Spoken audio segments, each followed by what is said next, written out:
the video I made last week, some people were like, no, Brittany, like 4B and decentering men and all that stuff is red pill for women. It's very bubble adjacent or bubble specific. So obviously my focus, you guys know, is like categorization and bubble awareness. So I want to talk about that topic again. And I want to center a few stories to kind of talk about the differences of the bubbles, because it is very different. Like somebody in my comment section asked me, like, can you explain the difference between feminism and misandry? And I'm like, not on a YouTube comment, not even on a YouTube video. There's like, guys, there are endless schools of thought for feminism. There are endless schools of thought for misandry. You know, even with red pill versus black pill versus incel, like these are all different schools of thought. Men go their own way. Like these are not the same communities. So I do think we should be careful with the categorization, only if to make sure we explain the nuances of how we identify. So last week, I featured this account called 4B, which is a TikTok account, 4B Forever.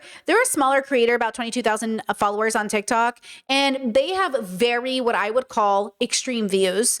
And they feel very confusing to me because I cannot understand where they are coming from, because it's giving bitter. And I don't mean that in a misogynistic way. I mean in a cynical, very like, if Reddit had a Reddit for girls that wasn't Tumblr, it feels very like love is impossible. Hierarchies are impossible to get away from. Like, you know, I'll show you the content, but if I'm wrong about this creator, look, you know, in some ways, I always avoid creating content with very misogynistic men to the best of my ability. But a part of me wants to almost talk to women like this and be like, where are you even coming from? Because I don't really get it. And some people are like, oh, it's because you're queer. It's because you're queer. But we know there are rad femme like lesbians, right? We know there are turfy lesbians. We know there are plenty of bubbles of feminists that are, you know, turfy, right? So we know that exists. And yes, turfs are technically still feminists, whether we like it or not, right? So look at this post they put out. They said, if you love matriarchy and hate hierarchy so much, divorce your husbands. Not, I didn't think so. You know, we live in a hierarchical society and you want to, what is this, eke out access? What's eke out? Isn't eke like eek? Out like access to male power where you can. And I don't blame you to be honest, just be honest, right? So this is such a, you know, she's single and she's coming from a single girl perspective. And, seek out. Oh, thank you, chat. Seek out. You want to seek out access. I think the problem I see with this is like, because I'm a gender deconstructionist, right? I believe in deconstructing gender. So you can live liberated from the systems that oppress you, even though you physically live within those constructs. Spiritually, physically, I won't. It feels like and this is what I mean when I say like to decenter men, you have to decenter patriarchy. If you aren't getting married to a man because you're trying to decenter patriarchy, you are giving into patriarchy by it being the opponent to your life script. If I based my life on a reaction to patriarchy, then I'm just actually centering patriarchy. And that's why I say, like, don't do that, right? Like, Chess says ick is a word. Eek is a word. It's E-E-K. You wrote E-A-K. I don't know what she meant to say. But the point is that I think it's interesting. And I also think this is important to recognize, like, when I was in sex positive communities, when I was in queer communities, when I was engaging with queer creators, when I was engaging in like very specific bubbles, it allowed me to have an organic custom relationship, meaning like we were going to deconstruct to the best of our ability and learn to have truly unique relationships. And I think this is very difficult because often I will talk about being queer. I'll also talk about being kinky or in BDSM. And sometimes there are women who say, Brittany, like BDSM can never be feminist.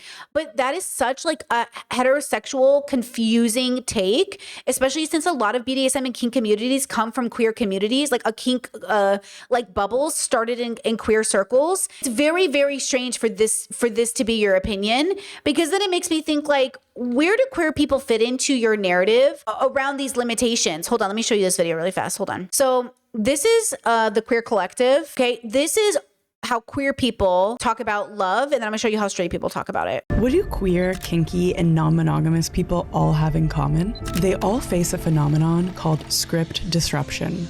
Because our identities place us outside of traditional cultural scripts, we're pushed to ask ourselves, what do we really want in our relationships, identity, and sex? To untangle this daunting question, we'll break down how these scripts are subconsciously impacting your life, the ones you didn't even realize you were following. And to help us discover our true desires, my favorite creator, Ayano, aka Queer Homemaking, will break down how to build a life that feels rich, embodied, and romantic. Because at some point, the script stopped working.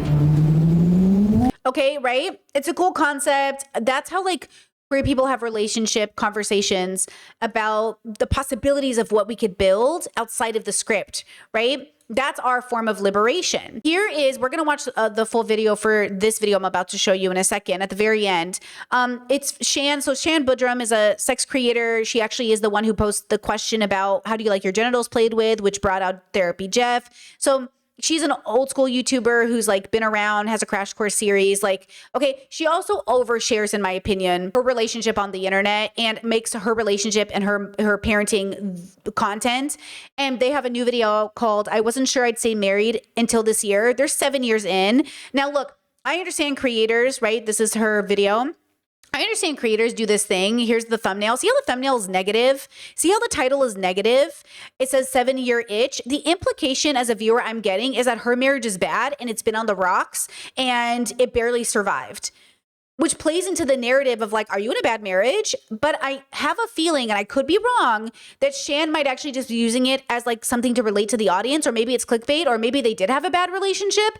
But the branding of this is your relationship is bad. Versus in the queer collective, the branding is you are free, you are liberated, you can do all things with your relationship. So when you're heterosexual focused, when you're straight focused, Shan being in an open relationship means something different than when queer people are in an open relationship. Shan talking about sex is different than when queer people talk about sex. Now, not all queer people, not all straight people, but look at the interaction between Shan and Jared in this preview for what you're about to see. 7-year itch. Yeah. You know, there's this idea that things change in 7 years. And now that we're 7 years in, would you say things are different? I would say they're different. Do you know what's really weird about this? Is that I got married to you and I gave you vows and I had your children and I feel weird. Pause. I had your children. That is so heterosexual. I felt a little nauseous. I had your children. I get it. I don't mean to, but it's too patriarchal. That language is, you're not having a man's children. You're building a family. You're making love and producing a new human being into the universe. When the narrative is, I had your children, the narrative and the music and the like, dun, dun, dun, dun. Is this, am I about to watch a murder documentary? Do you know what I'm saying? About saying this to you. Okay. But I really know, Jared. And then she tunes it out with this sound. You know what I'm saying? So the way she's building this up is I assume we're about to watch a video about a very abusive relationship. And then I'm like, why is this your branding? Now, stay with me, because you're like, what does this have to do with anything? The 4B movement girl made a video saying that if these women were truly happy in their marriages, they would post their relationships on the internet. But the problem I have with that narrative, and we'll jump into it, is that healthier relationships, I think, are not content. I actually think like family vlog and family channels were proven to be very destructive. Posting your kids on the internet is a red flag. Posting your relationship on the internet is a red flag. Very few people do it very well. Like very few people, maybe the Gottmans at most, because they run a business together. But I think it's very, very, very hard to show couple content and it be healthy. There are a few people, but it's very hard. Now, okay, before we get into that, but I want to set you up for what we're about to watch, right? Why I'm putting this all together like I normally do, okay? I want us to reference kind of another way to look at the world from a non-binary and also queer perspective from a Look who had this video that they put out, which we have seen a bunch of times about like, my friends are my lovers. Like I don't have my relationship this way, right? But this is another way you can live your life, okay? I don't practice. My friends are my lovers. I don't practice a relationship model that sees romantic love as more than friendship love. I love that. Yeah. Wow. So for me, I treat my friends like people would treat their romantic partners. We're going out on dates. We're taking vacations together. We're making life plans together. We're sharing resources. And what that's meant for me is that I never have to fear being alone. My friends are my lovers. Okay, so I don't follow this script because for me, I don't fear being alone even if I was. I don't get lonely because loneliness is a lack of acceptance that you're like a animal on the planet. In a sense, it's a lack of acceptance that you have no harmony within yourself in relation to others. Like, how can I be lonely when trees exist? How can I be lonely when the grass exists? How can I be lonely when there's air around me? Like, from a philosophy perspective, like, loneliness is a construct, I think, in many ways, but also it's something that you have to have a deeper relationship with your biological experience to overcome, because I'm not entitled to community. I'm not entitled to not being lonely. It is my job as a community member to build a community in which I am not lonely. And so when we go through the world and go like, hey, I'm lonely, I go, yeah, let's talk about that. It's not that the experience of loneliness you're having isn't real. It's very real. It's the fact of why you're having it that we have to have a conversation about, right? So you can have all kinds of relationship structures, all kinds of ways. I know friends who buy houses together. I know people who get married. I think dedicating your life to being single, which is this 4B movement's goal, this content creator's goal, I think it's just as reductive to say, I vow to be single forever, as it is to say, I need to get married. Instead of saying, I'm going to experience life, and as life happens, so will I. And then you make good decisions to the best of your ability to plan reasonably. But to say that, like, I am going to be single and then I am truly fighting patriarchy by being single is absolutely a cope. It is just absolutely a cope. Okay, so let's talk about it. Also, guys, I see you guys saying that ick is actually a word, and it usually is paired with out, which means to increase, supplement, or manage a limited resource with great difficulty. It often implies extending something like money or food by being careful or frugal. Okay, cool. Thanks. We learned something new. Love that. Okay, here we go. Let's just watch some of this content so we can have an idea of what we're going through. First, 4B made the initial video from last week that we've already covered about how married women shouldn't be the center of the decenter men movement. I will just say this again. Decenter men simply means to decenter patriarchy. Anything other than that is a scripted construct community created by different philosophical thoughts. It's fine. I think you should decenter patriarchy. Call it what you want to call it. But that's what I think I follow. I don't know what anyone else is doing, but I'm not interested in playing this game with these people because they all seem very confused about what the goal is if they're still so focused on gender. But there we go. Here's this video replying to that idea that married women shouldn't be the focus since she is a married woman. On this. Should married women be leaders in the decenter men movement? I have 4 thoughts. Number 1, what do you think of when you hear the word leader? What image does that conjure for you? Do you picture some women walking out front with maybe another set of women walking behind them and then like a whole group of women following them? Do you picture a woman up on a stage speaking to an audience? Or maybe a panel of women up on a stage speaking to an audience? Because I picture a room of women in a circle with one woman stepping forward and saying, hey, this is my experience. Anybody else? And somebody else saying, oh my gosh, I didn't understand my own experience until you named it like that. Yes, that is my experience too. At most, the leader is the person opening the door to the room, like inviting people in, maybe facilitating the discussion. But ultimately, those discussions always get handed off to somebody else who has another experience to share. Leadership is not a finite thing. It's not a piece of pie that you have to divvy up and decide who's going to be the leaders. And it's not hierarchical. So we don't need to like designate and limit the number of leaders that we have.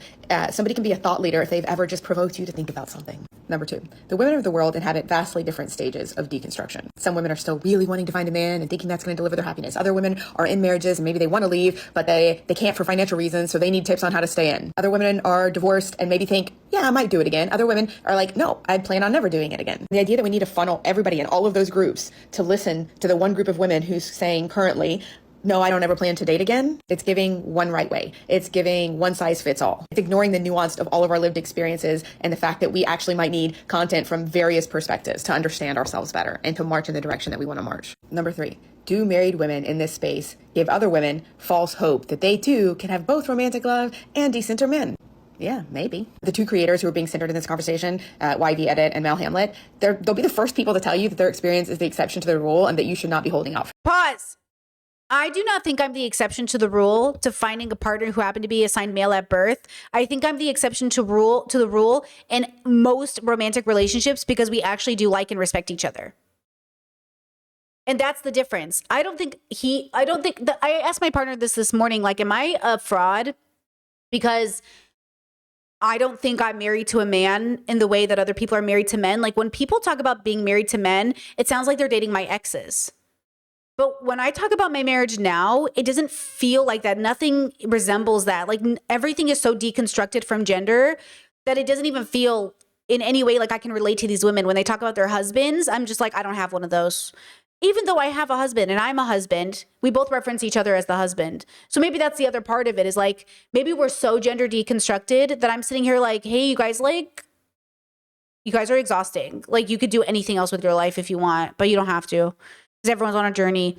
But I feel almost like a fraud. Did I not marry? I guess I didn't marry a man, but would they say I married a man? Do you know what I'm saying? So I get it though. But when they say like, don't ever get married to a man, and I'm married to a man, I would say, don't do anything that doesn't coincide with your joy. Do what makes sense within your values and live a good life, whatever that looks like. I'm not going to make a prescription. I'm not going to tell you what that looks like, because maybe that looks like marrying a person who happens to be a man. Do you know what I mean? For that. They're forthright about this. They're honest about this. So if there's anybody out there who's using them in their head as a template for like their hope, that is the problem of the person consuming the content. That is their lack of discernment, their lack of actually. But I'm gonna see my husband. I'm gonna see my husband. Like, I don't have that. Like, that is so straight to me. Sometimes even when my bisexual friends are like, gonna see my husband, I'm just like, please take the heterosexual. You know what I mean? It's too straight. But also, like, I'm not a straight person. So like, have fun. But they're not either. They're bi. But like, I get it. It's the centering of the man. Like, the bisexual women that say like, oh, I could never be with just a woman. I won't feel like fulfilled without a man. It's like, yeah, I don't know what that means. Like, I have no idea what you're saying. Like, I have an idea of what you think you're saying. But you know what it sounds like? It sounds like you're saying what I used to say about eating meat. Like, I'm never going to feel full unless I'm eating a dead animal. And now I don't eat dead animals. You know what I mean? Like, is that what you're saying? I think that is. And if you deconstruct it, you'll realize like, oh, that's just like gender patriarchal bullshit that I've been taught. That isn't true. Hearing the entirety of the message that's being given. Point number 4, the act of finding that partnership as a hetero woman that doesn't drain you, that doesn't make you less potent as a person, that doesn't make you less yourself. Half of that is just going to be the luck of happening to encounter one of the maybe 1% of men out there who are capable of that kind of partnership. But see, I don't believe in this narrative. This narrative is not how I rule my life. Like, if I'm lucky to meet the 1% of men that are good, this is stuff I used to say in my 20s, that in my 30s, I realized is for me, the absolute wrong way to go about it. Instead of saying like, maybe I'll meet a good man, the question is, I hope I meet a good person that I like and respect, and we want to build a life together. But when you center it on manness, you're centering it on patriarchy. You are centering it on gender. And I don't know if straight women can have the skill, though I'm sure they can. They can have the skill to say, it's not about finding a good man. It's about being with a good person who happens to be a man. The man thing has to be secondary to the good person thing. Other half of that, and frankly the part we could probably spend more time talking about than we do, is the extraordinary amounts of work you have to do as a woman to center yourself. Yeah. To fight your own tendencies, to render yourself less potent and less authentic by virtue of partnering with a man. And for me, the amount of work that would take would invariably detract from all of the other work that I want to contribute to the world. Do I want to sign up for the labor of doing a perpetual wrestling match with myself indefinitely? Wait. Or do I want to channel all of that into things that I know are going to bear fruit? Oh! Do both. I do both. Why not do both? Wait, why not do both? For me, right now, it's the latter. I also think this choice would serve the vast majority of women out there. But here's the fucking thing at the end of the day, is that we're all talking about this like we are people who are in fixed positions, like we are all not going to change at some point. Some of the married content creators in this space will get divorced at some point. Some of the single content creators in this space will at some point want to explore romantic love again. I could be one of them. Nothing is permanent. The only thing certain— Oh, I thought she was married. Is she single? Damn, I don't know much about Hope. I just met her today. But I thought she was single based off of, maybe I'm wrong. Okay, maybe she is single. Let me rewind it so I can understand. Positions, like we are all not going to change at some point. Some of the married content creators in this space will get divorced at some point. Some of the single content creators in this space will at some point want to explore romantic love again. I could be one of them. Oh. In my defense, I just met her today. Nothing is permanent. The only thing certain is change. And we are talking about this as if we're all like fixed people in these boxes, like in these categories, right? When the reality is we're all just speaking about this from the perspective of the current stage of our lives that we are in right now. Right. And we have all been in different stages and we will all be in different stages. So don't y'all all want to build in a little bit of grace for this whole big, juicy, unpredictable, surprising life experience that you're having? Because for the same reasons that I won't ever legally marry someone, because I don't believe in locking my future self into a position that she didn't choose. Wait, didn't you just contradict yourself? Didn't you just say, don't assume you won't do something, but also I'm never going to legally get married again? What a privilege to say I wouldn't legally get married to somebody when you've never dealt with immigration. That's what I'm saying. This 4B says the same thing about getting married, like never get married. Girls, if I didn't get married to my partner, immigration would have been severely difficult, like very much more difficult. Like I would not have been with my partner. So like this idea of like, marriage, like whether you like it or not, even though I think we should eradicate marriage perks in that way, and I think we should stop doing it in that way, whether you like it or not, governments work through paperwork, and that paperwork allows people to be unified through family ties. I'm on a reunification family visa. That's what my visa is, because I'm family, because I'm married. You know, like my siblings, like my family, like we could eventually, that's how people immigrate their families out of war-torn countries. It's how we immigrate our family out of like poverty and bad situations where they're suffering from homophobic countries. We are related to them now. So if you're not going to put paperwork that says this is my family member, there are disadvantages. Do you know what I'm saying? I'm also not going to do that about being single. I'm not going to get on here and say I'm locking myself in to being single for life, 4B for life, because I haven't met future me yet. And I'm not arrogant enough to believe that I understand what her hunger and desire and interests will be in 10 years or 20 years or 30 years. Stop trying to define somebody's character, personality, and values by the slice of life they happen to be going through right now at this moment. Okay, I mean, I agree with a lot of that. Confused by some of it. Hold on, let me show you this though. Okay, so this is 4B responding to the TikTok we just saw. But before we watch that, I want you to watch this. 2026 was to decenter. One of my goals coming into 2026 was to decenter my husband. And I know that sounds like crazy and extreme, but I just want to tell you that I've done it and it has been the best thing for me and our relationship. And I just wanted to tell you a little bit more about it. So first of all, it genuinely has nothing to do with him and like how he acts or like his expectations of me. I just, for some reason, when we moved in together 6 years ago, I was so excited to play housewife. And for some reason, I just put myself into this bad habit of being over considerate of him and trying to anticipate like his every need and kind of building my world around him. Like, I know, bad in our year of 2026, but I also think a lot of women do this. Like, we're just naturally programmed by society to do this. And it was leading to so much resentment because I was exhausted. Like, anticipating another person's needs all the time is exhausting. It was leading to resentment because he just like wasn't showing up in the same way. And I'd be like, why don't you just obsess over me like I obsess over you? And he'd be like, I never asked you to do that. Like, it was getting to the point where he was like, okay, you need to worry about me a little less. And I was like, okay, I think you could be right. So starting this year, I just like completely took a different approach to how like I love my husband and how like I show him that I care about him. And some of that looks like just like not caring about him as much. Does that make sense? So like, for example, I get off of work at 5 and he gets off of work at 6. And I used to like very strategically place my time between. Okay, pause. Wait, before we get into this, I just had a thought. By the way, I learned that in this bubble, people think moving countries to be with your husband is a red flag. I was asked that when I moved to Croatia. And that's why you have to be careful about the story you tell, because I really feel like the immigrant perspective is completely lost on people. I am an immigrant. I am immigrating. I am not moving countries to be with my husband. We weren't given enough options for him to move to America, and he lived in Europe. So what do you think we're going to do? Do you think we're just going to be in a long distance relationship, or do you think we're going to pick a fucking country to move to be together? It's like, what do you think people are going to do? Do you think like I'm supposed to marry him from a distance? Do you think like we're going to do like we're going to fly to each other once a month? Like, girl, we're going to live together. So how do we live together?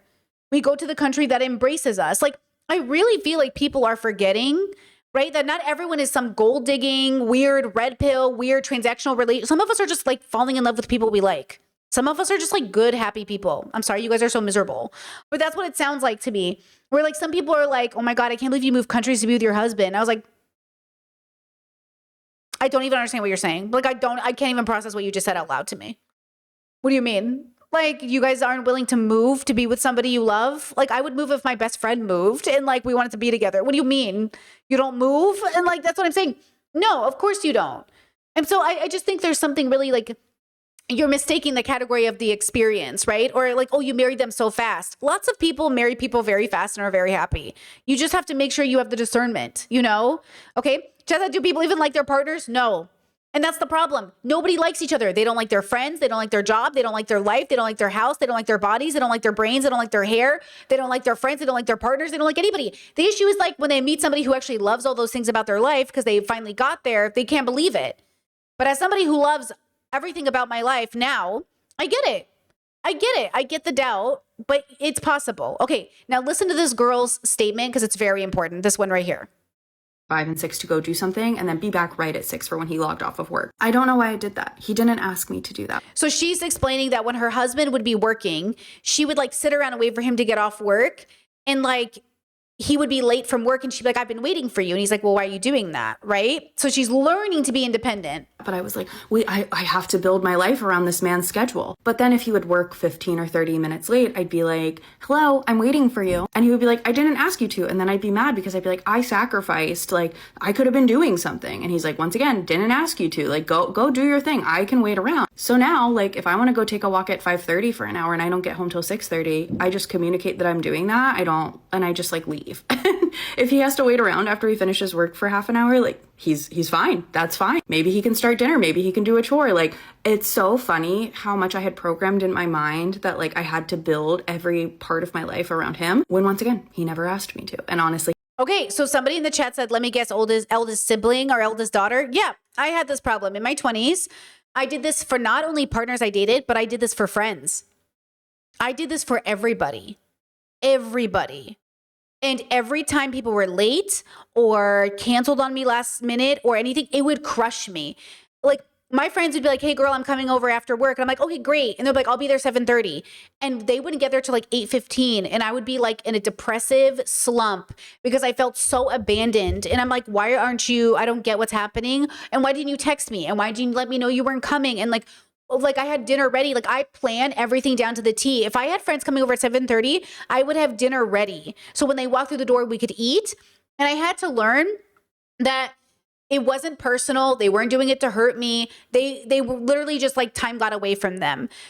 So I had to learn that my desire to be 15 minutes early everywhere is something I learned from my mother, and it's not what everyone learns from their mother, and that's okay. And that not everyone is going to be early to an event, and some people are actually going to be very late to an event, and that's also a cultural difference between people. Fine.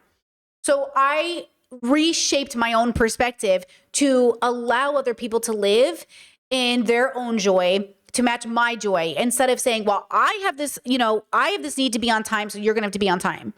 Right?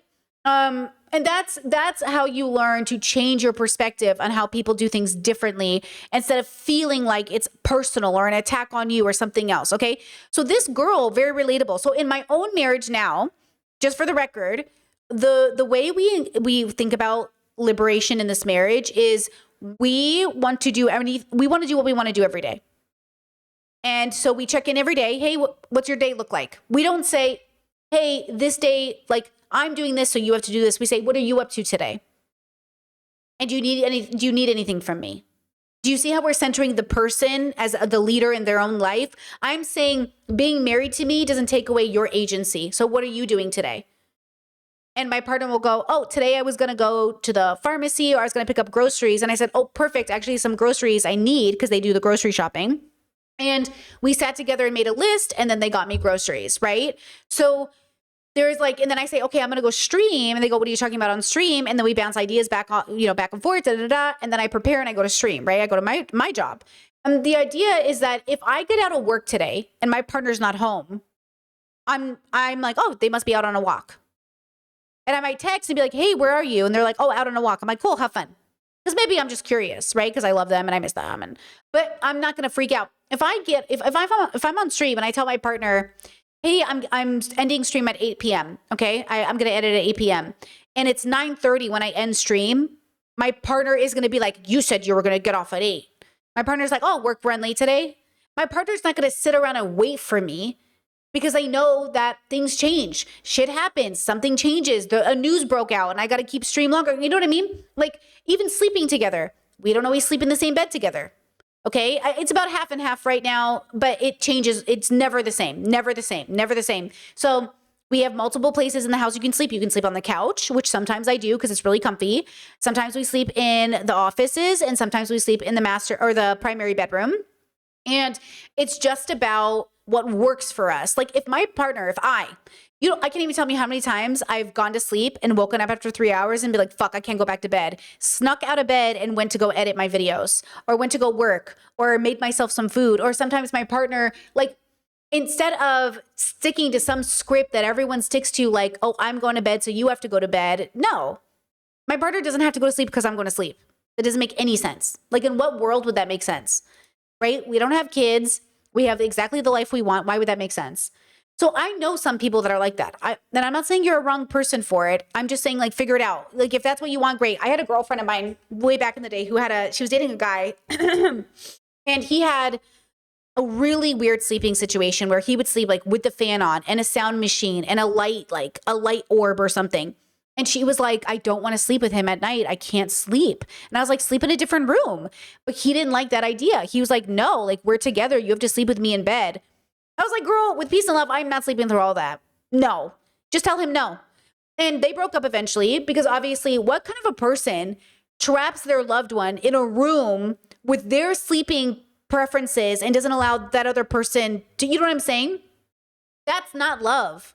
Love, respect, commitment doesn't look like forcing your partner into an uncomfortable sleeping situation. Like, I watch MasterChef on the way to bed normally, or some cooking show, and I'll usually tell my partner, like, hey, I'm going to bed. I'm going to start my MasterChef. Do you want to cuddle first? Do you want to talk first? Do you want to do anything first? And then my partner will be like, no, enjoy your MasterChef. And then they'll come in eventually. We'll have our cuddle time. Then I'll go back to MasterChef. And like, maybe if they're sleeping in the same bed as me, sometimes I'll maybe like turn it down, or I'll lay differently, or I'll take them into consideration. But the idea is, like, we understand that the point of this marriage was to improve and make our life better by spending time with the people that we love and building a life together. So anything we can do to make our life better for each other, we do. And that's the focus.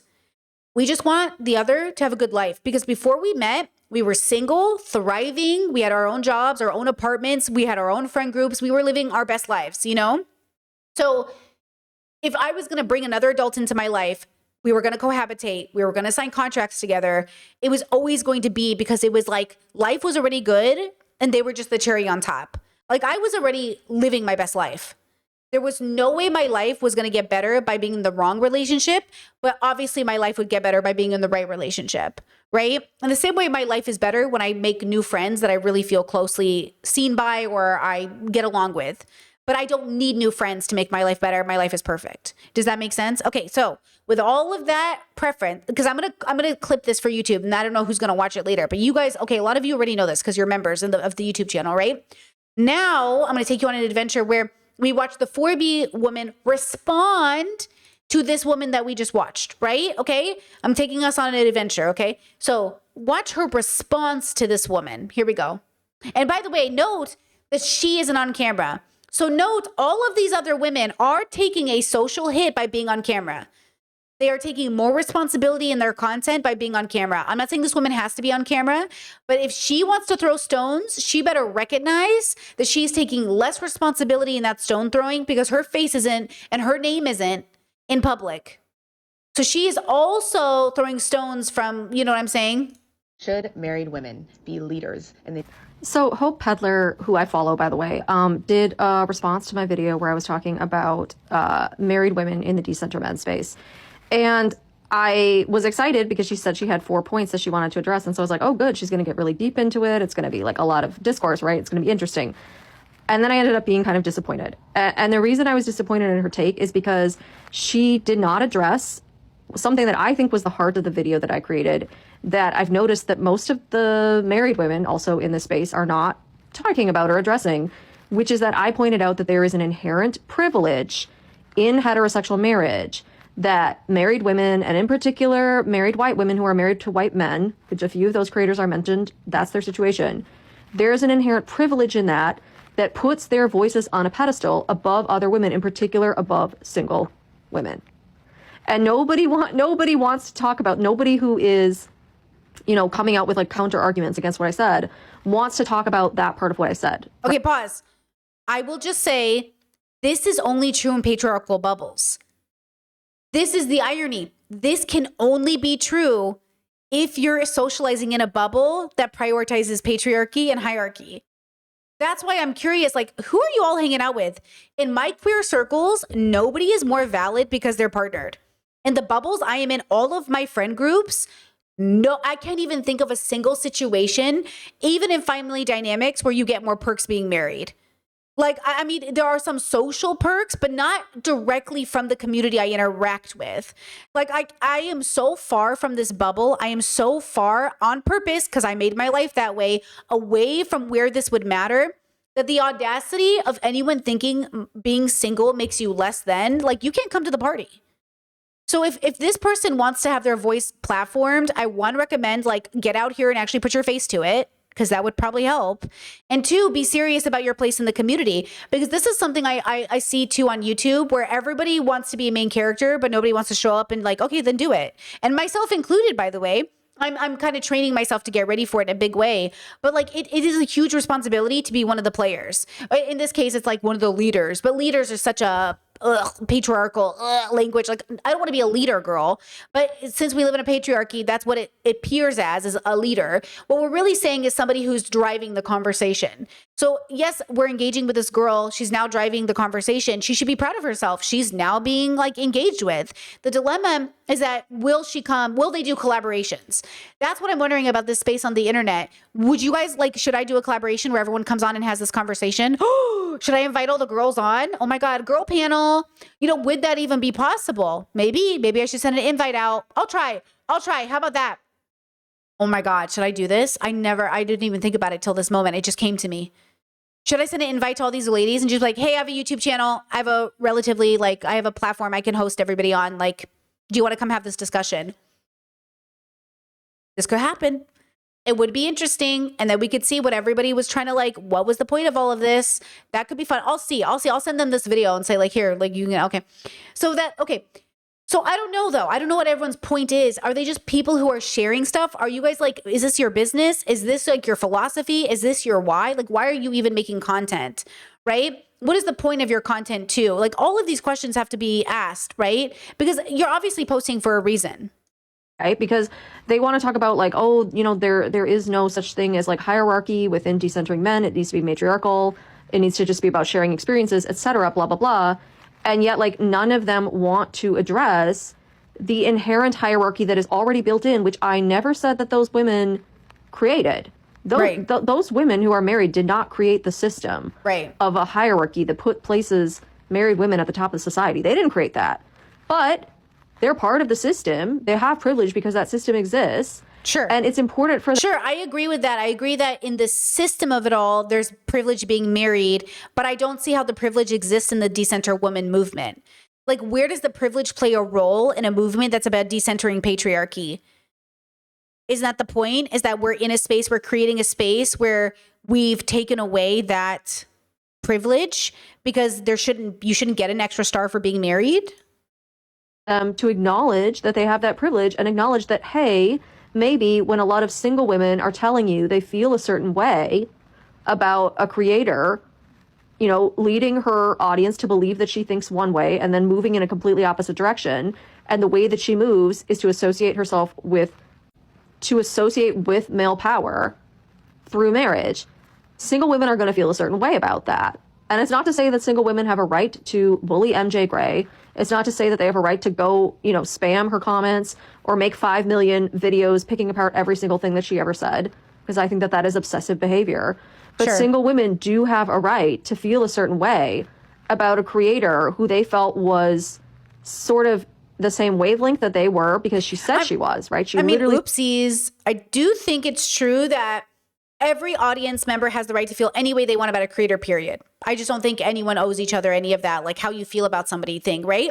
I will say with Meg Thee Stallion making news this weekend and being cheated on, I will say a lot of people are saying, like, look, Meg, he's a man. What do you expect?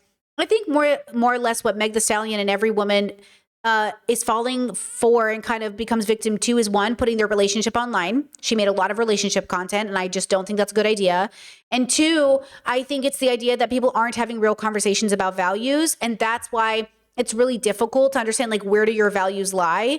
And it's not Meg's fault for being cheated on. It's the reality that we don't actually think cheating is that bad in culture. I mean, look, I called a man a predator for serial cheating, and people, like, freaked out on me. But, like, what do you think that is? Would Meg, imagine if Meg belonged in a bubble where we called him a predator for serial cheating, or any of these men who consistently cheated on women, mentally abused them, treated them this way. What if I said he was an abuser, right? What if I said he was an abuser? Like, would they even allow themselves to call him an abuser?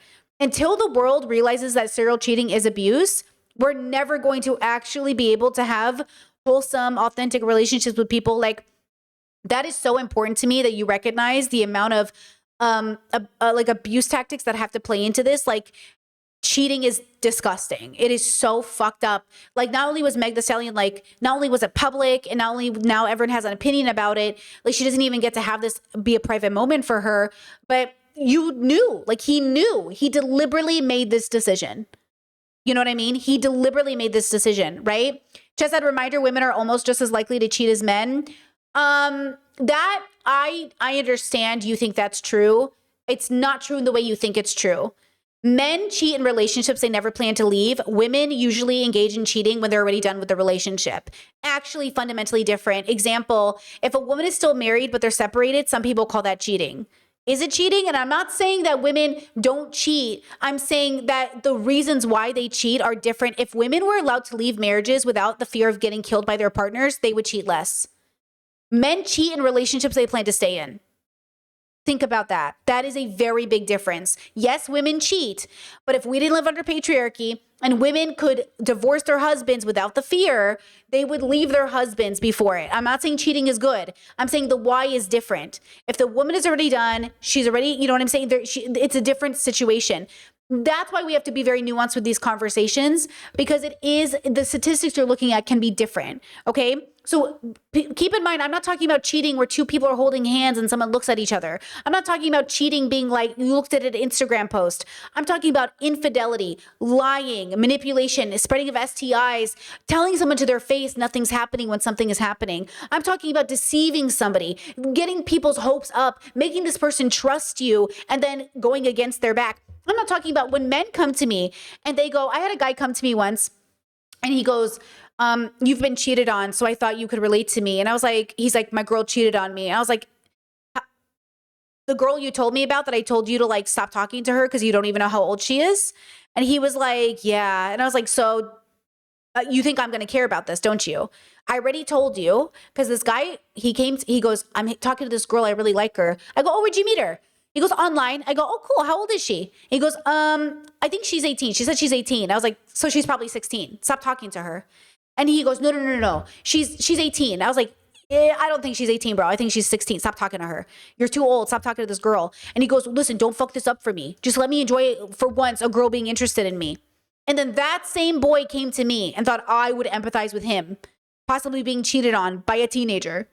And by the way, he did admit later that she was 17. So you guys can all fuck yourselves. That's what I'm saying. And I haven't talked to this. We don't talk. Anyways, the point is, this is what I'm saying. Men will come with these sob stories about being cheated on, but it's not analogous. It's not the same thing as a woman putting herself out there, giving her all to this man, being faithful, and then man to turn around and cheat. Those statistics are fucked. It's not to say women don't cheat. It's not to say men don't cheat or men cheat. It's not about that. But I'm telling you, these things are all connected. Why men cheat is different than why women cheat. And the cheating as an abuse factor is different. So it's not that cheating is abuse. It's that cheaters are often abusive in the way that the cheating is conducted. And the same way, like, having a child isn't consent violating because the child didn't consent, but it is a violation of the child's consent because they couldn't consent to be here. So you have to understand that these things are very different. They're very different things, and they mean different things when put into practice. Okay, let's continue with the video. Said with the words out of her mouth that she was on the same wavelength that they were. And then at the end of the day, she just buys into that system that gives women borrowed male power. Marriage gives women borrowed male power. And in particular, it gives white women borrowed power. Okay, so yeah, that can be true in situations, but Habibis, like I said, marriage is also a family unification tool. It also brings families together. It also helps people through immigration. It's also the reason people can get health care because of work, which she said is a negative about Lisa. She said, oh, Lisa even needs her man to get health care. I don't know why you want women to literally lose under capitalism, but with peace and love, as much as we're anti-capitalist, we also exist in a system that is absolutely fucked, and we have to do our best. And so again, like, she just comes like, she's very confusing to me, this content creator, because I'm like, where are you coming from, girly? And like, honestly, I do want to talk to her in a sense and be like, what are you talking about? Like, do you just like, what if you just like somebody or love somebody? Or like, honestly, I would marry my friends if they needed health insurance. Like, honestly, like, I've already used to have sex with my friends. Like, why would I marry them to get them health insurance? Like, the fraud of marriage as itself is a bullshit. But like, if my friends needed, I mean, You know what I mean? Like, I just feel like there's like this weirdness happening in the world where you're acting like engaging in marriage is, you know what I mean? Like as if it's not a tool. Like, again, I want to live in a world where none of this would matter, that you could reunify, you could be with your family without the marriage needed or without the blood relation. And at the same time, there's reasons these things are put into place, and it's connected to racism and borders and all this other stuff. So that's the other part where she's like, white women, white women, white women, white women. Okay, can you talk about immigration then? If you're going to talk about how white women suck, which I hear you, can you also talk about immigration? Because being an immigrant, coming from an immigrant perspective, I need you to explain this. I need you to like start explaining it. Through association to white men. We have to talk about this. We have to talk about this. And nobody who has responded to my video with a critique or a counter argument wants to acknowledge that part of what I said. They don't want to acknowledge that I said nobody positioned themselves as a leader, but they are inherently positioned as leaders because of the way our society is structured. And they just want to talk about matriarchy and sharing ideas as if we all come to this space with the same power and privilege in society. Sure. And I don't understand how these creators, who I respect their discourse in a lot of ways because they do acknowledge their privilege in a lot of ways, right? I've heard many of these creators talk about white privilege, etc. But for some reason, like when you bring up that there's such a thing as married privilege, sure, that's definitely for some a reason thing. there's like a disconnect there. Sure. There's a disconnect there where they don't want to hear it, right? And what Hope said at the end is true. People, this form of privilege is something. The other point of marriage privilege that is true too is like people take your relationship more seriously. The single part is interesting to me because I would just move to a city where that didn't matter as much. But I could see that being a thing because like when people go, oh, you're married, it's like, oh, you took the extra step. There is a social like respect, a little bit, but that also comes with age as well. Like when I say I'm 37 almost, like I'll be 37 in less than a month, they're like, oh, you're 37. Like all of a sudden I'm given more respect, which is interesting because I know women get less respect as they age, but only in patriarchal bubbles. In other bubbles, I get more respect. Like she's earned her time being alive. So it is interesting the different bubbles you're in, how different things are more respected than others. Also, I found her gray hair today and she was quite precious. I found her. I saw her in the mirror today and I was like, oh, where is she? And then I felt her, how gray hairs feel a certain way. Anyways, she's safely tucked in my hair because she's beautiful and I love her.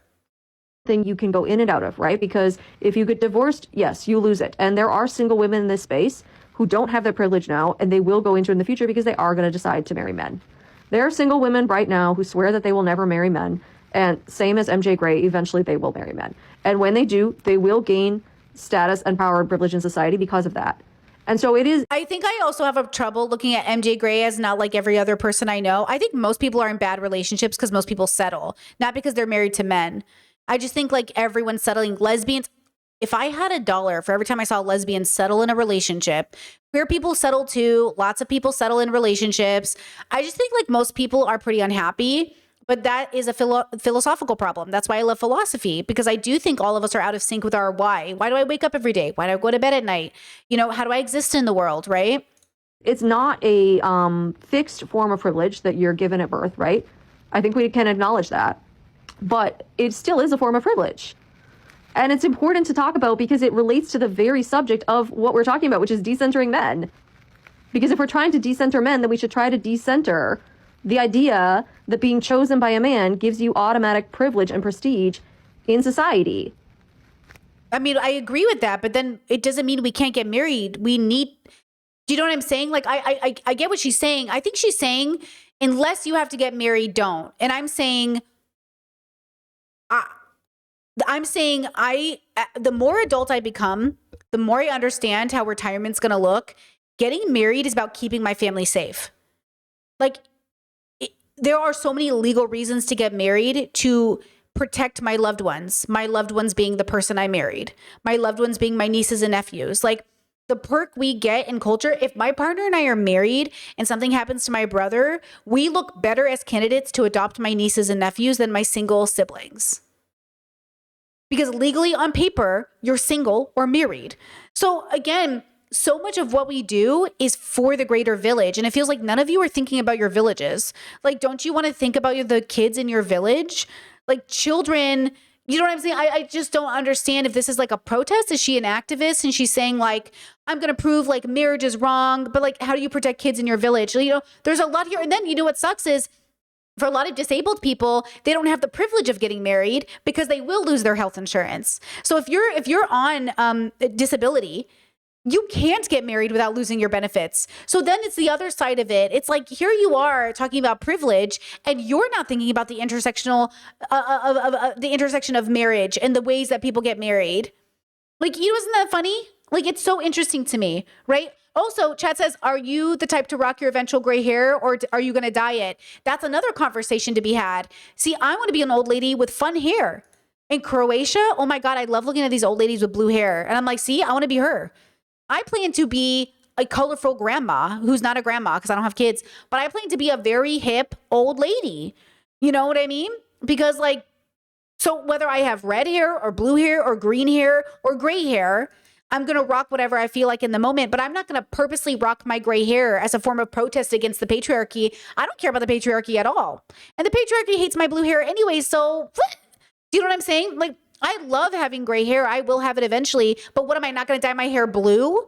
Like, you know, I'm not going to put myself in a cage here. I'm going to do what I want to. And that for me is liberation, doing what I want, no matter what. And it feels like when you make a prescription that says, and that's why I don't make prescriptions, like women can't get married to men in decenter patriarchy. It's like, girl, don't tell me what to do. What are you, the patriarchy? Pfft. But what I was saying is that there's a reason the vast majority of women in this space are married or in relationships and talk about men who are the exceptions in their life. Even Cecilia Regina, who is not married, talks about her dad being an exceptional man. There is a reason that the majority of women who get the... See, I would say my dad is a really good person, but exceptional in many ways, but not an exceptional man, though he is exceptional compared to a lot of men I know. But I don't believe in exceptional. How about that? I don't think anyone's exceptional. I think we're all kind of doing the stuff. I don't think she's exceptional. I don't think I'm exceptional. I don't think men are exceptional. I don't think anybody's exceptional. How about that? You know what I mean? Like realistically, like everyone just is. Period.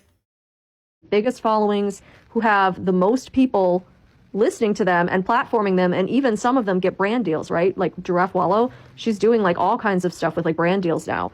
There's a reason why the women who have positive associations with men. Sure, and Drew Wallow is fighting the direct manosphere patriarchy. So Drew will say, because a lot of the men in the manosphere say, oh, you're like your body, and because of your skin color, like you'll never find a man. And then she goes, this man. So obviously she's fighting patriarchy by saying, oh, look, even in your rules, I win. So obviously that's not decentering patriarchy in a sense, because you're using it to tell the patriarchy it won. But like, at the same time, it's a different kind of content. And so I get what you're saying, but I also think, right, that's the dilemma with making your content a reaction to other people's content. It's needed, it's a stepping stone, but that's how I see this girl's content.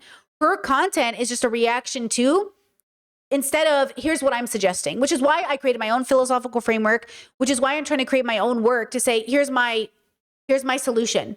Here, I'm not just reacting to, I'm saying, let's do something about it. Here's my solution. You don't have to do it. You don't have to agree, but at least I'm trying. And I'm saying, it's not a reaction to. I don't decide if I'm pretty because of the patriarchy. I decide what is the point of being pretty and is it valuable? Yes, in many ways it's valuable, in many ways it's not.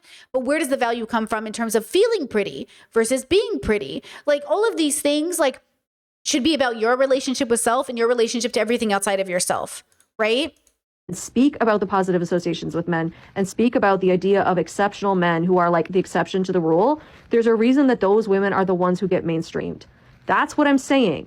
That is what I'm saying. And if you truly want to like deprogram your mind from patriarchy and decenter men, then you need to address the unconscious bias that we have towards women who do not associate with men. We all have this, even, you know, I as a single person have this bias. I'm sure it's internalized, right? It's internalized in all of us. There's a reason why the creators in this space who are absolutely sworn off of men, who don't talk about dating men, at least in the present. They only talk about it in the past, maybe. They're not currently dating men. They're not sitting around talking about exceptional men in their lives. They're not talking about how great their husbands are. They're not talking about how great their boyfriends are. They're not talking about how great their fathers or their brothers or their male best friends, whatever it is. There's a reason that those women, and I know because I follow those women don't get platformed in the same way. That's what I am saying. And if you truly do want to be a matriarchy, and if you truly do want to just share, ideas with other women, then I encourage you, start platforming more radically misandrous women in your spaces. Start platforming more single and 4B women in your spaces.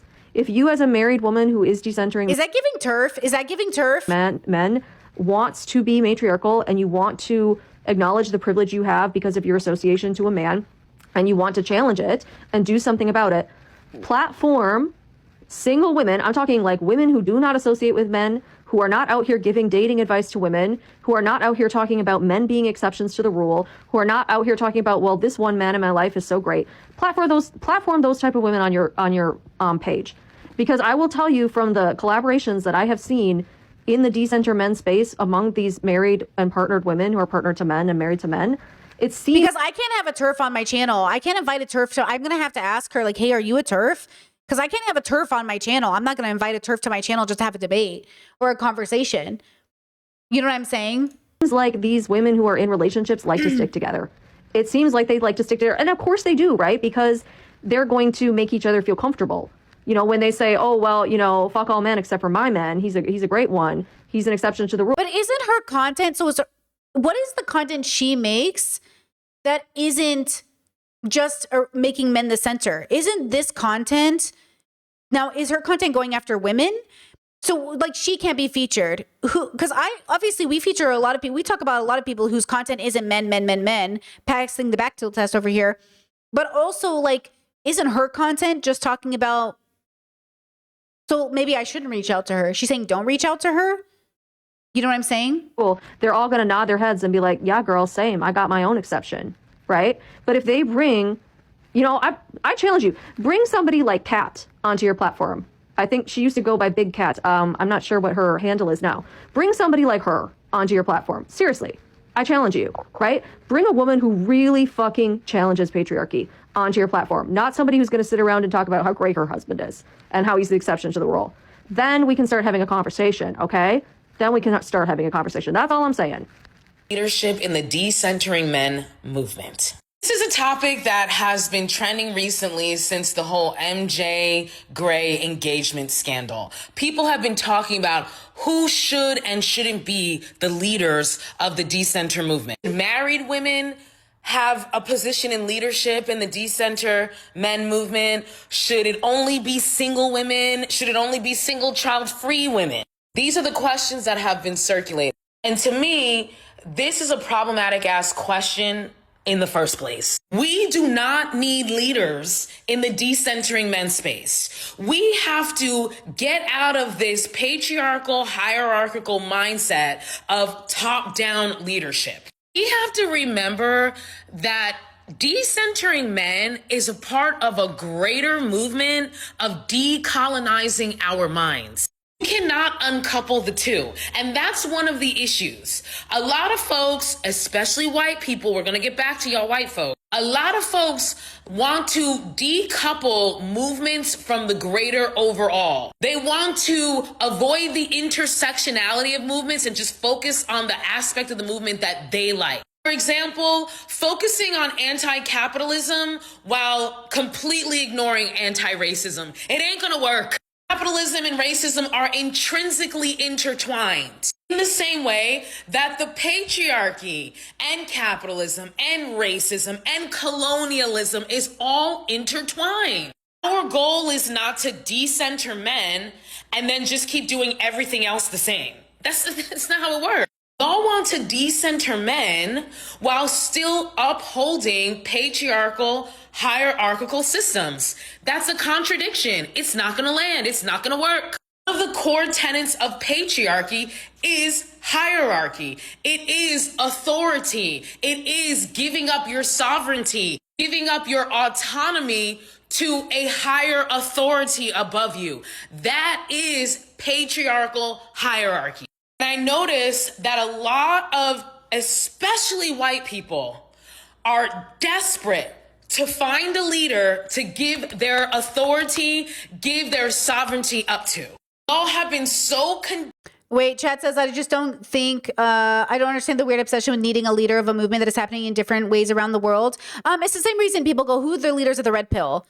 People want to be followers. They want someone to lead the conversation. And I do get it, because not everyone is meant to be the microphone, right? Like, you guys do it in a way by being audience members. You're saying Brittany is like, when you watched me on the panel yesterday that I was on, it's like, oh, Brittany is speaking for the community. I'm not your leader, but that's what it looks, that's what it feels like, is like, that's what that creates. And so these women become leaders because people are watching them and having the conversation around them. And that's why I think we need to have these conversations that says, hey, I might be the person with a microphone. And yes, like, I'm putting myself more at risk by putting my name out there and my face out there and all that other stuff. And also, I take into consideration the people around me, because even though I'm the one with the microphone, I'm not the only voice that matters. And so that's kind of important there. Conditioned by white supremacy, by patriarchy, that it feels natural to seek out an authority figure over you. The MJ Gray engagement situation showed us is that a lot of y'all don't want to think for yourselves.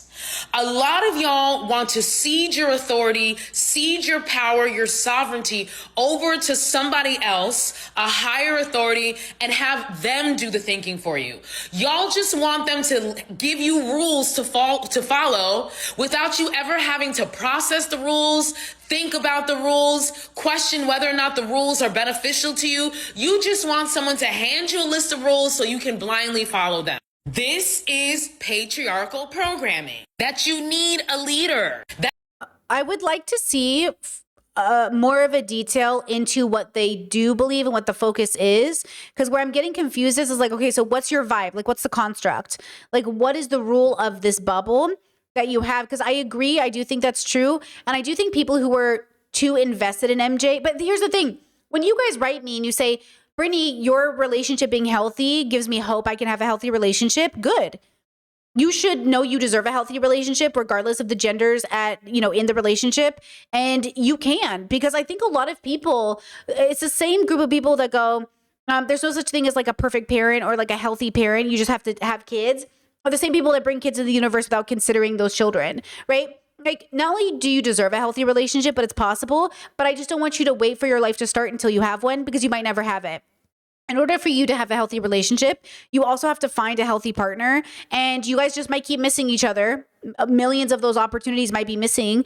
And so you can't wait for that to happen. That's why I didn't wait to find my partner before I became healthy and independent and I lived my best life, because it just made no sense. My life was not complete by being partnered. And it's true that if my partner dies, and when they die, because they'll probably die before me, if that happens, the truth is like, I don't know what I'll do in the future.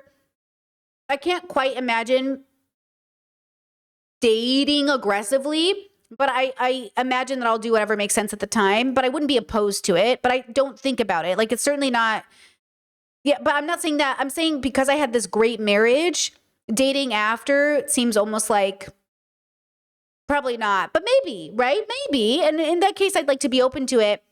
Versus, I think a lot of people say, oh, I had such a bad marriage, I'm never dating after this. Versus, I think you could go either way. You could have such a good marriage, you're like, I'm never dating, or such a bad marriage, I'm never dating. But really, never say never. Because you never know. That you need somebody to tell you what to do.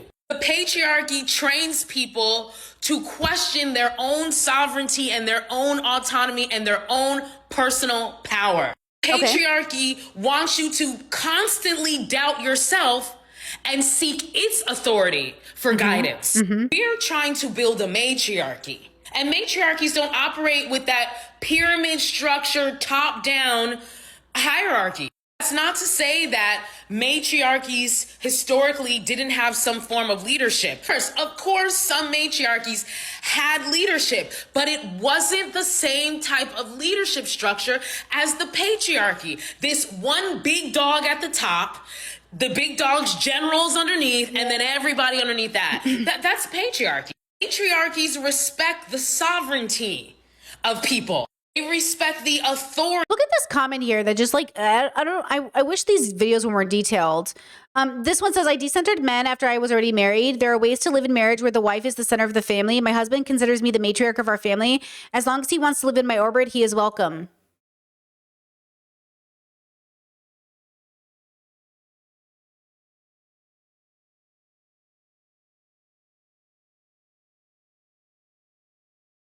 What? Like, what are you talking about? Why is there even an orbit? What does that even mean? Like, why is there even an orbit? That's why I'm so confused. Where do these bubbles, like, where do they live? Like, what are they doing? I'm just trying to figure out, like, what do you believe in? Maybe this is just my new fascinations, my new special interest. Like, I don't get it. What do you believe in? Because I'm on such a queer deconstruction bubble. Guys, is this not amazing? Do you not see how clearly I am in such a different bubble? Like, I am in the most like queer circles with the most diverse people of all genders, all hanging out, all loving each other, all investing in each other, all believing in each other. I couldn't even imagine being in a bubble that I'm like, what are you guys talking about? Orbit this, my man this, I'm the matriarch this, like I'm the nothing. Like, what do you mean? There's just love, bro. It's just love. Love and respect and dignity. That's all that is required in my relationships. All of them, friendships or otherwise, like love, dignity. Like, you know what I'm saying? Like, what is this? Of people. They don't have a top-down, do what we say or else approach. So if you're in the decenter men space and you're looking to decenter men, you're looking to move away from patriarchy and start establishing matriarchal ideals and a matriarchy in general, you cannot approach it using the same systems and structures of patriarchy. It will literally crumble. I agree. Our generation has been tasked with rebuilding something that's been long gone. And while we want to look to the past and we want to look to other examples as guidance, we have to remember that part of this process is approaching governing society, community from a completely different paradigm. That requires imagination. Okay. That requires creativity. That requires stepping outside of the tried and true boxes. We are our own bosses. We get to create what we want, what works for us. And we get to do that collectively. Not one big boss. Okay. Not one head of the decenter men. Boa, sit down, Boa. That's a One Piece reference. Fun fact, Luffy was the only man ever allowed on the women's island because Luffy was basically genderless. So I don't know what that means. But I always thought that was funny that you can have a man on the women's island. But okay, listen to this. Chad is talking about systems of misandry versus like individual misandry. Just like with any group, like there's systems and then there's individuals. Individuals do exist in like there are some TERF communities that we would never associate with here, obviously, who hold very extreme, very limiting beliefs about like aborting like male fetuses or like not having sons, or I mean that's even depicted in some comic books about like women's communities. And actually in the updated what was that show? The Chaos, what was that show? That the group of women, one of the women was a trans man, and when he transitioned, they kicked him out because he's a man. And like that kind of stuff exists in theory in small numbers, but small numbers are, they're still numbers. But I do think that individuals can believe these things. I just think they have no structural power. Like women do not have structural power under patriarchy in any capacity. So the men in patriarchy saying there's a misandry is rampant, women have all this power, it's a feminist America. No,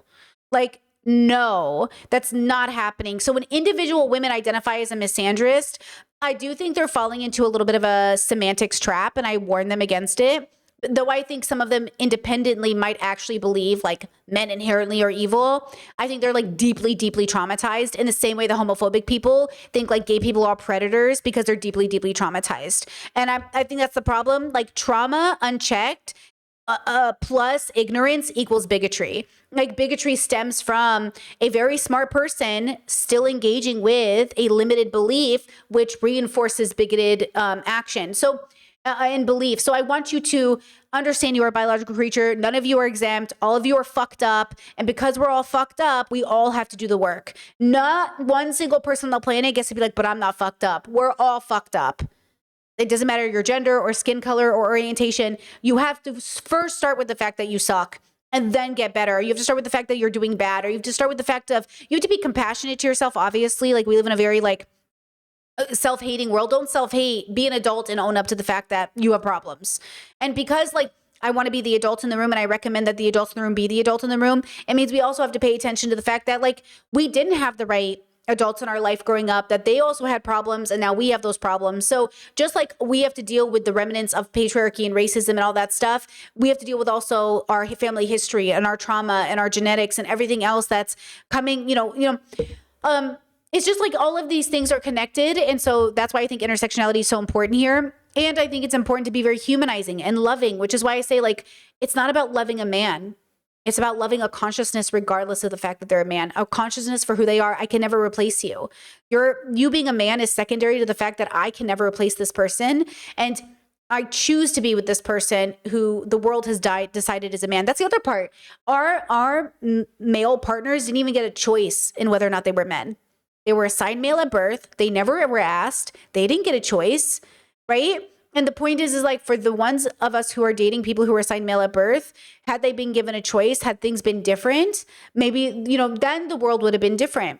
And that's what I'm saying. I think like we have to have a lot of compassion in the way we have these conversations. That's why I'm never sure, are these women talking like bioessentialist or are they not? And that's always the problem with all of these conversations, because I have had women come onto my chat and say, Brittany, all men are rapists, all men. I was like, no, girly, like you can't say that. They're like, it's biological. I'm like, it's not biological. And so I've had those comments. I know they exist. They just have no systematic power. They have absolutely no power in systems. So don't let these misogynists convince you these women have power. They don't. They're just people with opinions on the internet, right? Movement telling all of the rest of us what the rules and regulations and the laws are going to be. Part of the work of decentering men is reclaiming your power. Decolonizing the beliefs that have been force-fed to you about your role as a woman in relation to a man. Exactly. And the role that men play. In relation to a man, deconstruct patriarchy. In relation to the household, deconstruct patriarchy. In relation to having kids, deconstruct patriarchy. In your life. Questioning how much power you give over to a man or the society that tells you you need a man. Again, to add nuance to this, I'm not saying that you shouldn't be seeking out guidance. I'm not saying that you shouldn't be seeking out information, but there is a difference between seeking guidance and seeking a leader, seeking someone to lead you. And I encourage you, as part of the decentering men process and the greater decolonizing our minds process, I encourage you to ask yourself, unpack, question why you seek a leader so bad. Question, why do you have such a strong desire to give up your autonomy, give up your sovereignty to somebody else? Especially in this case, a stranger on the internet? Exactly. You start the journey of decolonizing your mind, no matter what angle you come in at it. Whether it's from an anti-racist angle, whether it's from a decentering men angle, whether it's from an anti-capitalist angle, whatever angle you approach, you enter this space from, what you end up finding out is that it goes so much deeper than you think. And that when you start questioning one thread, the whole entire Which is why I said with MJ, she seems like a capitalist. A lot of these women who still engage in capitalism, I mean, we've got women who are arguing in the liberal Democrat Party about like feminism and liberation while also being capitalist. Like, you know what I mean? There's so much to deconstruct. I used to be one of them, right? There's so much to deconstruct along the way. It is so much more than just saying don't date men. It's a matter of like, why not date men though? Are you even questioning why you refuse to date men? Because again, not to be such a wholesome girly, but forgive me for being such a wholesome girly. You guys just not like people? And like you fall in love you like each other, you're nice to each other. Like, I'm a really nice person. I am like really kind to my family and friends. We all want to be roommates all the time. Like, all of us want to live together always, right? Like, it's just, you know, like sometimes there's a part of this conversation that feels like, hey, do you guys like not ever just like giggle and laugh and have fun? And then it makes me question, like, what is happening to like parts of the community that I'm like, why did you find yourself in this rabbit hole, not another one? Now, we're going to look up Priscilla's work because I want to know more about her because I don't know too much, but let her finish her last minute here and then we'll get into her content. Unravels. So you may be thinking you're only focused on decentering men. I'm just focused on the feminist aspect of this, decentering men. But what you don't realize is that's going to lead you to the bigger questions, namely the question of authority, sovereignty, personal power.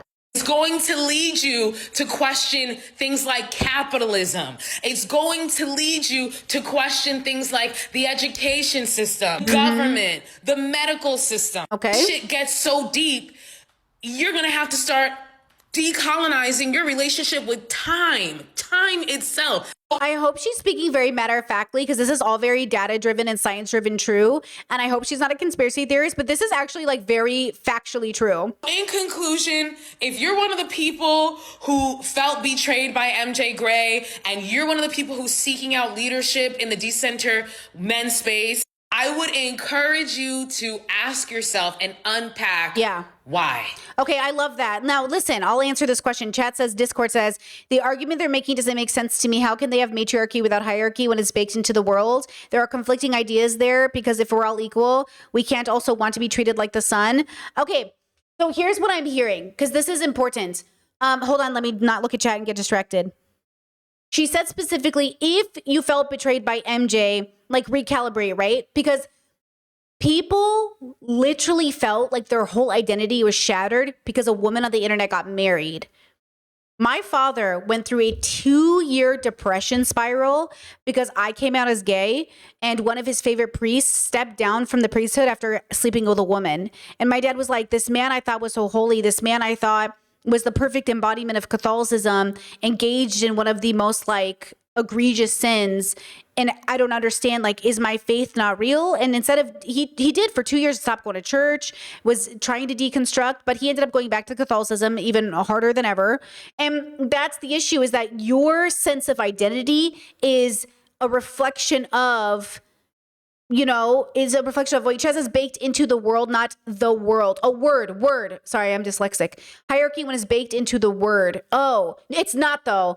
Matriarchy is not patriarchy. Matriarchy is not the opposite of patriarchy. Matriarchy in this feminist bubble is actually vulnerable people first, like babies first. It is not women over men unless they mean it that way. This is why I say matriarchy is not patriarchy in reverse. Women are not opposite of men. But the colloquial or the like reductive terminology thinks it's the opposite. So that's the dilemma in all of these bubbles. I feel like this is what I'm craving. I want to have such an intellectual conversation with people who understand the nuances between all of these bubbles. And I'm dying for somebody to have these conversations, right? Like I like until we start recognizing women are not opposite of men are not opposite of women, like we can't even start to have these conversations, you know? So we have to think about the language we're using and what we mean when we say it.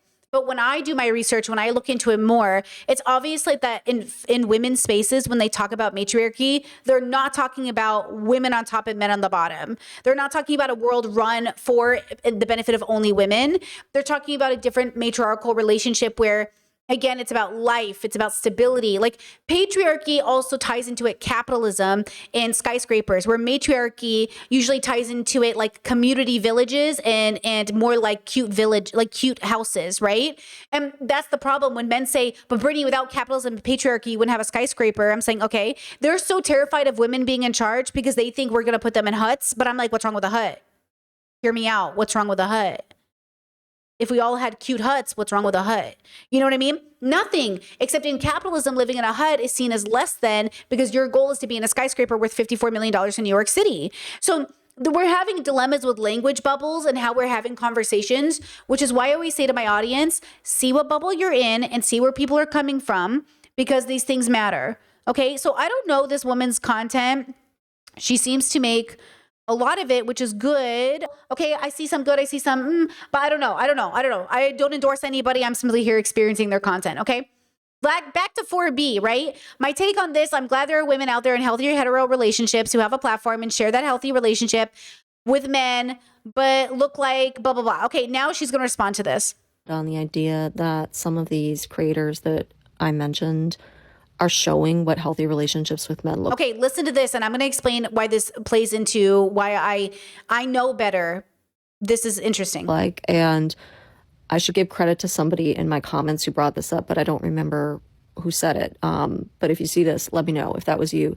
But somebody in my comments was like, you know, they tell us that they're in good relationships, but at the end of the day, for the most part, they don't bring their husbands onto their platforms, which on one hand, I get that, right? Because of course they're trying to decenter men. Why would they be centering a man in a space that's for decentering men? But if you're looking to them for inspiration about like how to be in a healthy relationship with a man, they're not actually giving you that content because you know nothing about the men that they're married to.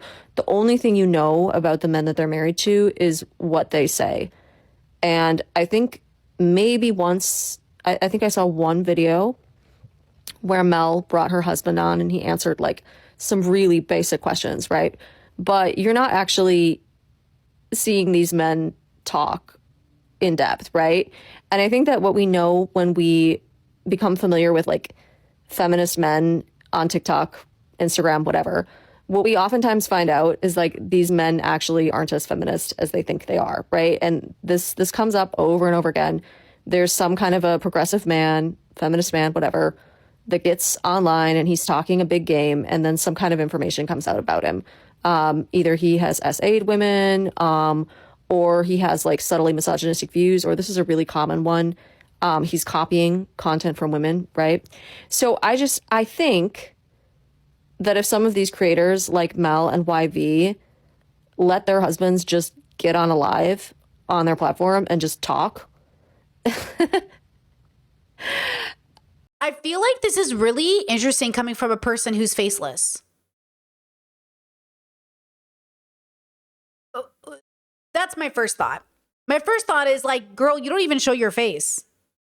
We don't even know that you're a girl. You could be a boy pranking everybody. You know what I mean? Like, we don't even know who you are. You know what I mean? We're just going on faith that like you exist. You know what I mean? You could be AI. You could be a fully AI robot. I wouldn't even know because there's no like, I don't think so. Right. But I don't know you. Okay. Second, I will say as a person who's partnered, I find that the healthiest relationships I ever see on the internet are ones where people don't really post their partners. I think people who make relationship content, usually a red flag. People who make family vlogs, usually a red flag. I'm not saying always, I'm not saying, but I'm saying a video on occasion is one thing. Good content together is one thing. Some people are pretty successful at it. But generally, when I see people making a lot of like proving we're in love content, if your relationship has to show up in the framework of proving it's good, it's never good for anybody. And how gross for you for these women to prove that they're happy. Like, how fucking internet brained is that? Like, hi, I need you to make a video so I, a stranger, can decide if you're in a healthy relationship. It's like, girl, look, I don't know if MJ is with a abuser or a bad person, but like, she's not my friend. I don't know her. I don't know.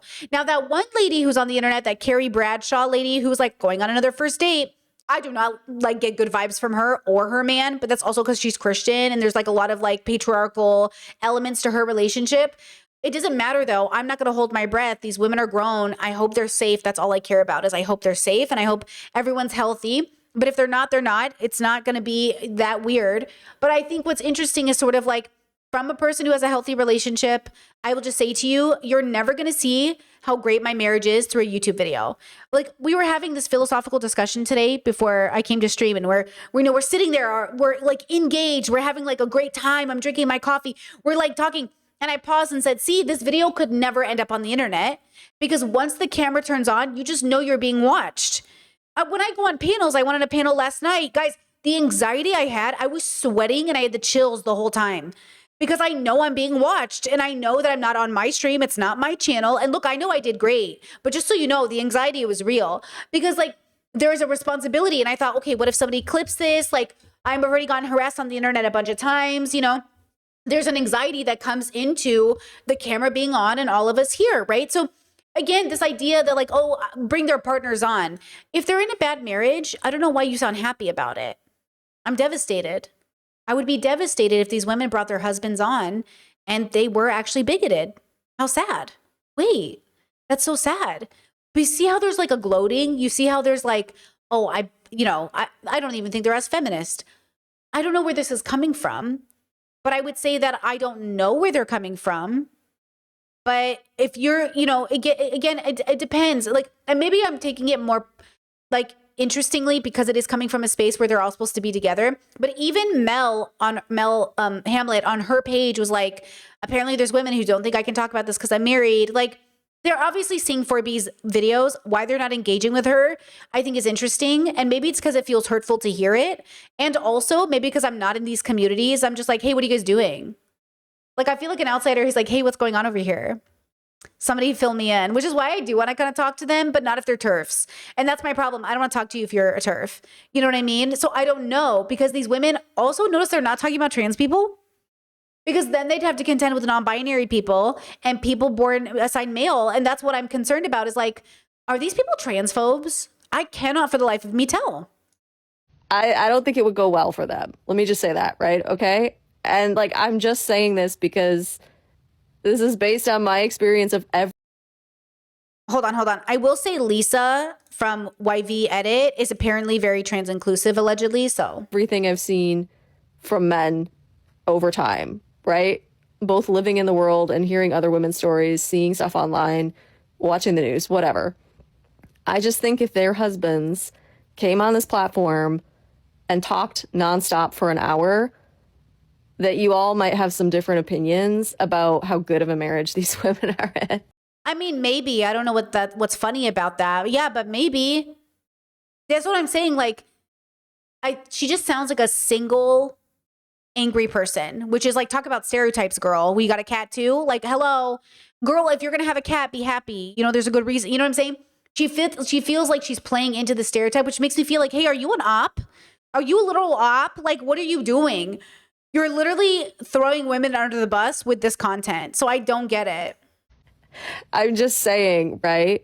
And so, yeah, at the end of the day, they're not giving you content about how to be in a good marriage, which is interesting, right? Like, it's interesting because I think that a lot of their followers actually want that type of content. Yeah, honestly, like, that's why I talk about my marriage in the ways that I did it, because I want that for you if you find it. Right? If it makes sense for you, if you find that person. But I want you to know the goal of your life should not be to be partnered. The goal of your life is to be joyful. You exist outside of marriages. You exist outside of your family. The goal of your life is also not to be a perfect child or a perfect citizen. The goal of your life is to be a joyful person. And joyful people make better community members, and joyful people make better siblings and better like daughters and better sons and better children and better partners. The goal of your life is to be truly joyful, not happy. Happy's an emotion, which is good, but it's temporary. Joyful, content, peaceful, loving, kind, compassionate, right? Content. And I think one of the reasons why some of their single followers get pissed off at them is because they feel like they're gatekeeping. Right? I think that there's a lot of young women. I mean, I can feel that. I can get it. If you guys need dating advice and stuff, I can talk to you about it. That's the thing is like, there are other creators than these ladies. If they're not making dating content like that, sure, I'll talk to you about it. But then make it. And this girl can't make it because she's single. But not that she's single. Single people can give great dating advice, just like people without children can give good parenting advice if you're wise. Because remember, we used to be children. You know what I mean? Like, that's the irony is I think if you're wise and you're actually helpful to your community, non-parents can give amazing parenting advice. The issue is when people who have no experience and no wisdom open their mouth. Who they do want to like decenter men, but they also want to be in a relationship, right? They want to be feminist. They want to be in a relationship with a man who treats them well. When they hear people like Mel Hamlet and YV Edit talk about having a good husband who's like a feminist man, or is a feminist ally, whatever. My partner and I talk about this a lot. I look at feminism as not a label or identity as much as a philosophical framework. So when I engage with feminism, I'm engaging with philosophy, and I don't label myself with anything. For shorthand, I will say I'm a feminist, but the reality is that feminism is so diverse that you can't just say you're a feminist because like TERFs are feminists. So like what kind of feminist? And also, how does this work in your life? Because in my chat, sorry, Discord, I saw you write this message earlier. You said, hey, this whole 4B movement conversation reminds me of the original political usage of lesbian and white black women did not align with white lesbians that were trying to exclude men from the movement, because excluding men from the movement would ignore the intersectional implications of the fact that black men don't benefit from the same way that white men do in our patriarchal systems. I'm thinking back to how you pointed out that panel of speakers was all white women, and how also trans men are excluded from the conversation when we have this very limited understanding of decentering individual men, as opposed to patriarchy as a whole. And Bell Hooks talks about it in the book Feminism is for Everybody. There you go. Like, I would not marry a man who was like, I'm a male feminist. Like, I'm not in that bubble, right? Like, I would not want my partner to run around being like, I'm a feminist. I would want somebody who engaged in a communication style that communicated that you are more than your body and your gender, and you're more than these structures of oppression, and that every person who comes into existence deserves to live a healthy and beautiful life regardless of what body you inhabit. And if that in this political climate is associated with a version of feminism, then sure, like we're intersectional feminists. But I don't want to date some, who thinks, oh, calling himself a feminist is enough. It's not enough. I don't want to see you in a feminist shirt that says, I'm a male feminist, and the only thing you do is date girls, or and call it feminist, or you open up doors for women and you're like feminist. Like, I don't want any of that. So I don't like the performative male feminist, and we don't want that incorporated into our existence, but that's why we have a genderless marriage. Because we have a genderless marriage, I can't have a male feminist husband. Because how would I have a male feminist husband if I'm in a genderless marriage? So again, when she says, oh, I bet these men aren't as feminists as like they believe, probably not.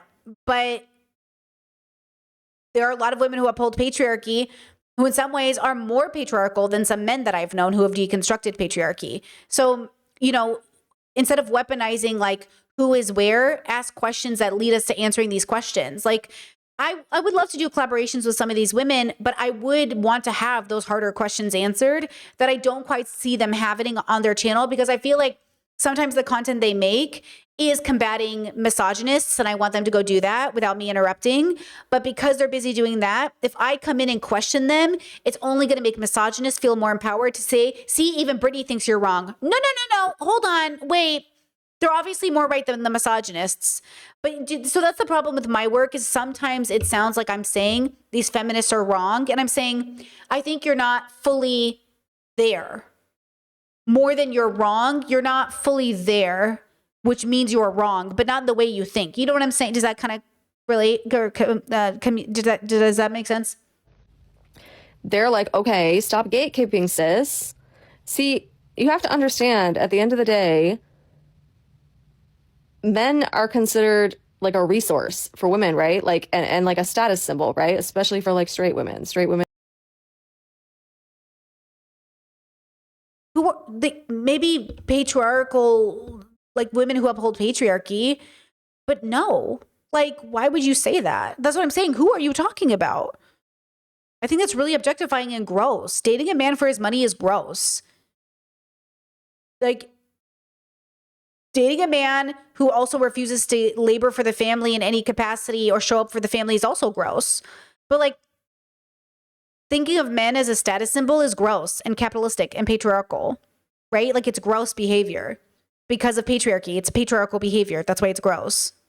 And who are still interested in dating men.